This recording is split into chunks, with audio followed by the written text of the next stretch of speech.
여러분 안녕하십니까. 9월 13일 김은강 튜브입니다. 오늘 시간에는 김정은 어제 진행된 순항 미사일 시험에 보이콧한 진짜 이유는 무엇인가 라는 제목으로 말씀드리겠습니다.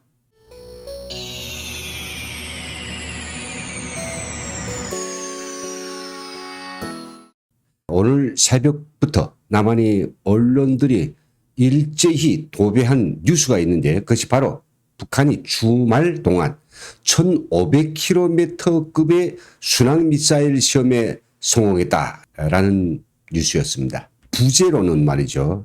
그런데 김정은은 참석 안 한 것 같다입니다. 미국의 토마호크 순항미사일과 견줄 수 있는 이 1500km급의 순항미사일을 개발했으면 북한이 큰 거 한 방 터뜨린 거 아닙니까?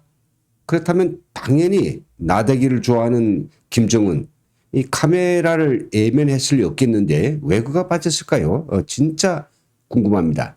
근데 이런 궁금증이 왜 커지는가 하면 북한이 처음으로 이 순항미사일이라고 하는 것을 끌어내다가 시험하기 시작한 게 2017년이거든요. 그때부터 시작해서 2019년 또 작년 20년 올해 21년에 두 차례 번마다 진행되는 순항미사일 시험에 김정은은 번마다 여기에 보이콧합니다. 여러분 궁금하지 않습니까? 거기에 대해서 저는 북한 내부 소식통에 기초해서 김정은 순항미사일 시험에 보이콧하는 이유 말씀드리겠습니다.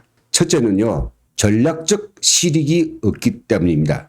잘 아신 바와 같이 김정은이 지난 10년간 시도 때도 없이 있을라 하면 또 분주탕을 피우면서 미사일 시험을 해온 가장 큰 목적 중에 하나가 미국과 국제사회에 위협을 조성해서 핵 보유국 인정 그리고 대북 제재 해제와 같은 이런 전략적 목적을 달성하기 위한 데 있습니다. 그런데 북한이 여러 종류의 미사일들을 개발해서 이렇게 시험하고 있지만 미국이나 유엔이 심각한 위협으로 인정하는 것은 대륙간 탄도 미사일 뿐입니다.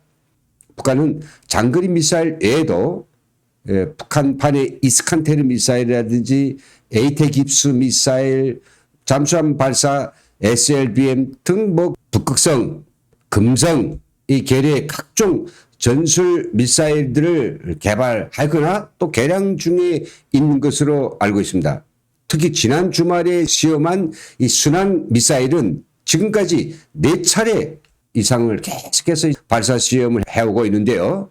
북한이 어디 보도한 내용에 따르면 바로 이 순항미사일은 북한의 중핵적인 전략적 의미를 가진다고 표현했습니다. 하지만 이 장거리 미사일을 제외한 전술 미사일들을 북한이 아무리 많이 개발한다 하더라도 이런 것들은 종류에 관계없이 미 본토에 직접적인 위협이 되지 않으므로 미국은 물론 유엔도 나토도 대부분 부시해오고 있습니다. 그런데 또다시 핵실험이나 장거리 미사일을 하고 싶겠지만은 이건 정말 많은 측면에서 북한이 엄청난 부담을 짊어져야 하는 것입니다. 따라서 바이든 정부의 대북 적대시 정책 철회 이걸 요구하면서 시간 끌기 이런 대응을 구사하고 있는 김정은은 두 손 놓고 아무것도 안 하면 안 되지 않겠습니까? 그래서 이런 전술 미사일에도 빵빵 쏘고 또 며칠 전에 했던 열병식 그런 것들 관용 매스컴을 활용해서 아주 화려하게 편집해 가지고 바이든 대통령이 주목을 받기 위해서 안간힘을 쓰고 있다고 이렇게 저희는 보고 있습니다. 두 번째는요. 이 순항미사일은 북한이 떳떳이 과시할 기술이 아니기 때문입니다. 이번에 성공했다는 순항미사일의 사거리는 1500km입니다. 이번까지 4번째 시험을 통해서 달성한 기술이죠. 물론 1500km 순항미사일은 적의 방공망 이걸 무력화시키고 또 주되는 전술적 대상들을 핀셋 타격할 수 있어서 군사적 활용도가 매우 높고 위협적인 것은 사실이지만 북한 주변국들 중 어느 하나도 이에 겁을 집어먹을 나라가 없습니다. 특히 2010년 초에 벌써 초음속 순항미사일 쇼무2를 개발해가지고 무장한 데 이어서 2013년에는 어제 북한이 개발했다라고 하는 그 1,500km의 아음속 순항미사일 현무3을 이미 개발했고요. 이미 수천 기를 실전 배비하고 있는 걸로 알고 있습니다. 여기에다가 2018년부터 시작해서 5년 목표로 사거리 5,000km가 넘는 어마어마한 순항미사일 현무3 개량형을 보유하게 됩니다. 전술 미사일에 있어서만큼은 북한은 남한이 상대가 되지 못합니다. 좀 더 부연 설명한다면 전술 미사일은 충분한 전술 효과를 보자면 미사일 보유 규모가 최소한 몇백 기 내지는 몇천 기여야 되는데 북한이 현 다 파탄된 경제 상황에서는 이건 도저히 불가능한 얘기입니다. 그리고 북한이 러시아에서 150km급의 순항 미사일 KH-35 기술 전부 이전 받은 지 거의 5년도 훨씬 넘는데 아직도 이거 제대로 만들지 못해가지고 해를 넘기고 있다고 하는 사실 비밀도 아닙니다.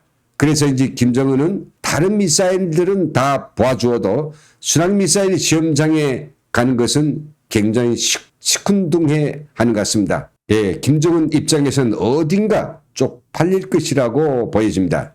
셋째는요, 미사일 강고 효과가 이제는 정말 식상해졌습니다. 김정은이 권력 안정화를 진행하던 초기에 미사일 발사는 국제적으로는 독재 권력을 상소받은 이 꼬맹이라고 하는 김정은의 그 아주 너무 여린 허를 뻗고 또 하얀 맛을 제대로 아는 지도자라는 이런 인식을 심어주는 뭐 큰 효과를 본 것은 사실이라고 여겨집니다. 핵무기요, 수소탄이요 하는 것들과 첨단 미사일들, 이 시험 장면들을 영상으로 편집해서 쫙 보여주면 그 강고 효과가 이루 말할 수 없이 컸기 때문에 북한 주민들도 이런 영상들을 보면서 이전 독재자들은 보여주지 못했던 젊은 지도자이기 때문에 볼 수 있는 현대적인 것, 그리고 첨단 기술의 결과들, 이런 것들이 북한이 전 세계적으로도 처음으로 개발한 게 아니냐,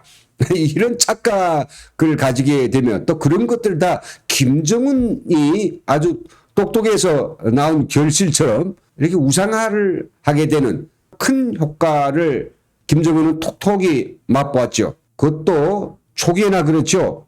보고 또 보아서인지 이제는 북한 사람들도 아무리 뭐 북한이 새로운 걸 개발했다 이렇게 해도 그게 그거겠지라고 치부해버리기 때문에 강고 효과가 예전 같지 않습니다.